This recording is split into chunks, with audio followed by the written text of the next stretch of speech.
Hello, hello. We now have a new chapter of Kaiji. This one is called Abysmal, which is quite an ominous title, to say the least. They are indeed stuck in an abyss. The Mazda is back on their trail. It happened to guess correctly the correct direction that they went off in, totally coincidentally. Like the logic that he used to decide where they would go was sound. It did have some sensibility behind it, but it wasn't actually the logic behind Kaiji's choice. Kaiji just needed to go downhill as much as possible because the dang thing is almost out of gas. If they go uphill, the tank runs dry. But he thought that they were just going back to familiar places, going back the way they came instead of going into a new situation which could be unfortunate for them. So what's going to happen? A predicament, a dilemma. The meaning of these words are, well, here's an interesting fact. Dilemma should only refer to cases where you're stuck between a decision of two, where you have two choices and you can't decide which one is better. That's what the die and dilemma refers to. And a lemma is actually something that you hear in mathematics quite often that refers to just kind of a prior, I think. It kind of refers to, I think, something that's like debatably true or not, but if it is true, you kind of like assume it for the purposes of doing mathematics or something. Anyways, strange shot here where Kaiji's seat back. Often Fukumoto will do this. He'll make objects kind of turn invisible. They'll sort of fade away so you can see what's happening behind them.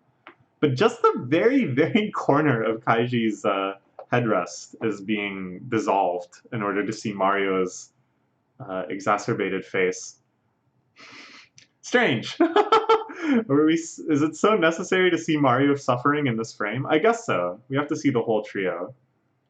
It's just a little strange. Anyways, the meaning of these words are far too mild for them. To put it bluntly, they are in checkmate. The winnings they obtained from their victory in one poker, their great 2.4 billion getaway now meets its end, its demise. Inside their minds. My gosh.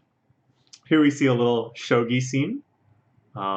What's being depicted, we see the king is this kind of smaller piece, or sorry, the king is this very large piece, second from the right, or second from the left. The king is the large piece, second from the left in the bottom row. And it's several moves away from checkmate, but checkmate is certainly coming. The gold general can move and kind of force its way in there. The silver general can't defend against the path the gold general is taking.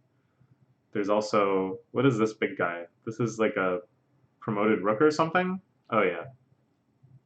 Oh yeah, the rook can just take the gold general of the checkmated player. Yeah. Rough. Inside their minds are flashes of light. Ooh, look at this. Oh man, why are they being so nostalgic right now?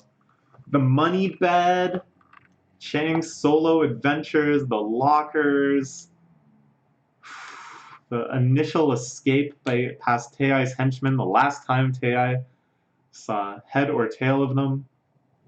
Final moments are already flashing by. The reunion with Chang, Kaiji's bulwark. What's that called?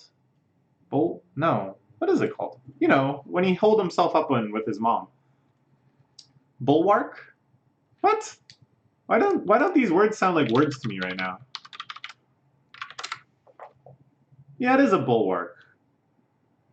I think. Is that what I was thinking of? I don't know. There's some other word, I think. Anyways, meeting with the RV guy at the center of the world. I love that character. I hope somehow he gets back in the mix.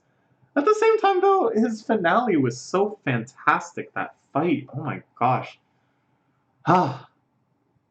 Is this really the end? The worst case scenario, running out of gas on a mountain road. If we were to get pinned down now, along with our load of cash, we'd be utterly hopeless. The guy tailing us goes and reports to Teo about this whole situation. Holding a suspicious camper van, they would definitely take action, rushing over to capture us. You can foresee a possible future just like that. It's true, Teo is stationed everywhere. They drive fast, they got a lot of cars. They could pincer them, before Kaiji even knew it.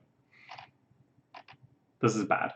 This is really quite bad. At first I thought, you know, to treat this as an unprecedented crisis, worthy of having these flashbacks, worthy of this level of despair, come on, something's gonna happen, but really, they are seconds away from being totally captured right now, which is, or put into that checkmate scenario that it's not actually from being captured, but, you know, they're stuck. They're very, very stuck. It's over, the car's stopping. I'm not even getting a response anymore. It's all over. Oh, jeez. Chang, Mario, Kaiji. It's stopping, it's stopping, it's stopping.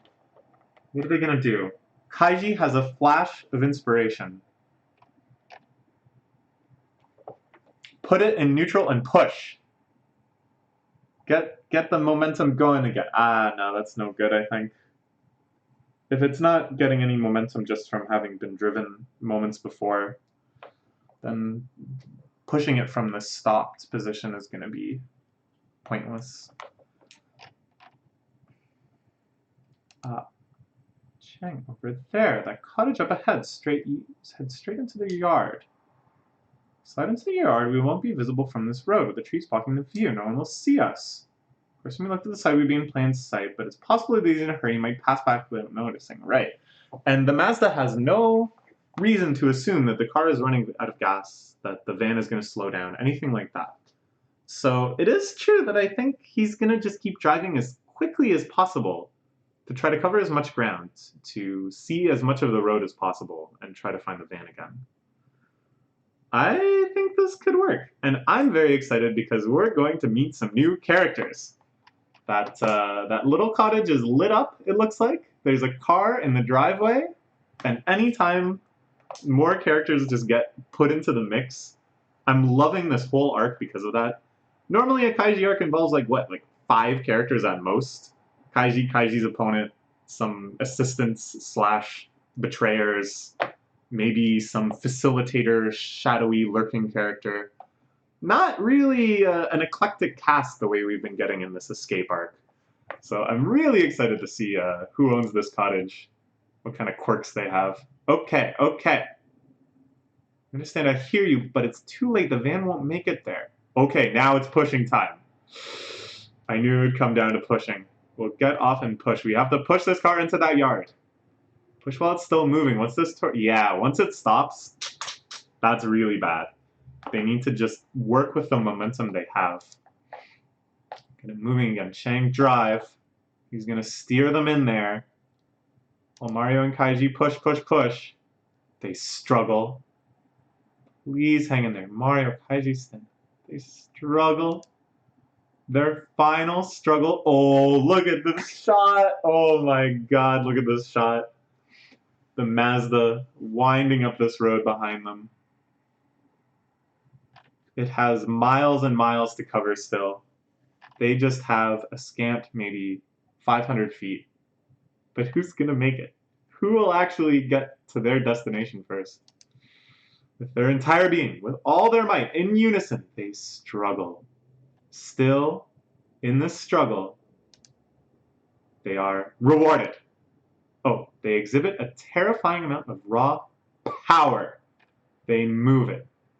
Despite it being something that normally would not even budge, they move it. The reason being that at this moment, if they cannot manage to push the van to that cottage, they risk losing billions. That in mind. Chang's steering them in. Good, good, good, good, good. One would be willing to push just about anything if it meant avoiding such a loss.